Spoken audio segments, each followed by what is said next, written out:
যে আমার দলের অনেক কর্মীরা, অনেক নেতারা মানুষের পাহারাদার হবার চেষ্টা করে নাই, পাহারাদার হয় নাই।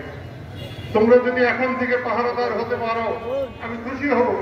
আর কদিন বাঁচবো আমি জানি না, কিন্তু ইলেকশনের পরে আমি বলেছিলাম যে এই শেখ হাসিনা 6 মাসও থাকবে না। ঠিক, এখন শেখ হাসিনা সবকিছু হারাইছে, তার নিয়ে আমি কি বলতে চাই? তার যদি ক্ষমতা থাকতো তাহলে তার ভুল ত্রুটি নিয়ে কথা বলতাম।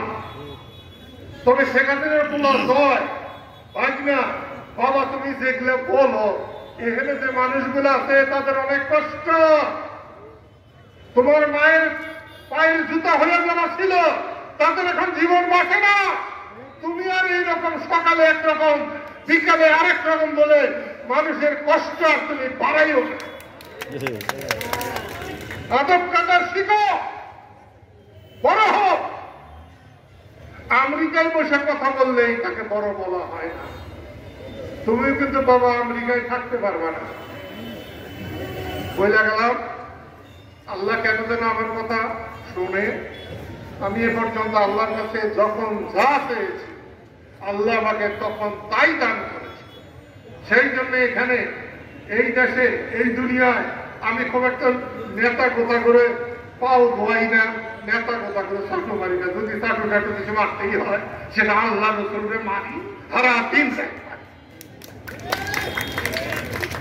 এবং এ পর্যন্ত যখন যেভাবে যে কষ্ট পেয়েছি আল্লাহকে যখন যা বলেছি আমার সে কষ্ট আল্লাহ দূর করেছেন। সেই জন্য আবার বলছি শুধু মাফকরি করার জন্য। সকালবেলার আমির রে ভাই মকির সন্ধ্যাবেলা আমি অনেকবার কাজী নজরুল ইসলামের এই কবিতা আমি অনেকবার উচ্চারণ করেছি। আমার বউ আমার পাশে বললেই বসলেই এই কবিতা সে উচ্চারণ করে। আমি সেই জন্য বলবো যে আল্লাহর দুনিয়াতে আল্লাহ যাকে ইচ্ছে তাকে সম্মান দেয়, যাকে ইচ্ছে তার সম্মান কাইরা দেয়।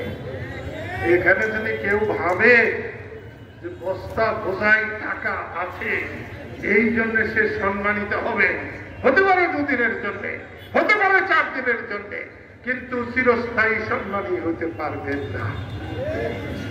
আমি যখন এই স্কুলে এসেছিলাম সখীপুরের স্কুলে একেবারে নিঃস্ব রিক্ত হয়ে এসেছে। এখানকার সব মানুষ আমাকে সাহায্য করে। ওই যে গুরখা আছে, আবু হানিফ আছে, নুরি আজম আছে, খুরশেদ আলম আছে, শওকত মান শাহজাহান আছে, কয়েকদিন পরে আমজাদ, হামিদুল হক, সবাই এসে সাহায্য করেছে। তখন মনে হতো পাহাড়ের সব মানুষ এক। এখনো যে মনে হয় না তা না, কিন্তু এখন বাতি জ্বলছে, রাস্তাঘাট আছে, টাকা পয়সা হয়েছে। 100 টাকার জমি 1 লক্ষ টাকা হয়েছে, লক্ষ টাকার জমি কোটি টাকা হয়েছে। সেই জন্য কাদের সিদ্দিকীকে নিয়ে অনেক কথা বলা যায়, কিন্তু কাদের সিদ্দিকী যদি এখানে না আসতে পারতো অথবা না আসতো, আমি একসময় বলেছিলাম অনেকেই রাজাকার হতো। তাদের আবার কিছু বেটা বীর যোদ্ধারা তারা আবার প্রতিবাদ করছেন, নানা কিছু করছেন। আরে বাবারা, আমি যেদিন এখানে এসেছিলাম ওদিন না আসলে শওকত মোমেন শাহজাহান রে তার বাবা মুখতার আলী চেয়ারম্যান বাসার থানায় নিয়ে যাইত। হিম্মত তালুকদার, বাদশা তালুকদার, এরা তো সবাই মিলা জিলা টাঙ্গাইলের এই মিছিলে তো ভাই বেরিয়ে গেছিল, তাই না? আমি না আসলে তো ওই দলেই থাকতো।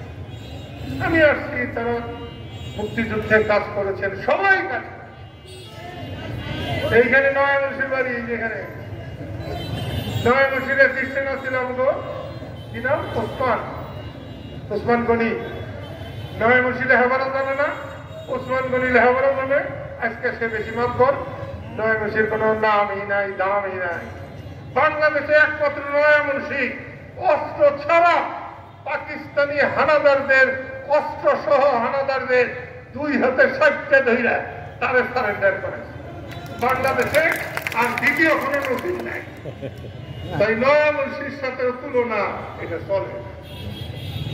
আমি আবার বলছি, যদি সম্মান নিয়ে তোমরা বাঁচতে চাও তাহলে দয়া করে আমার গামছা ধরো। এখন তো নৌকা চলাইয়া গেছে, গামছা ধরো, নৌকালাকে অত্যাচার করতে যাবে না। আওয়ামী লীগ করা কোনো দোষের না।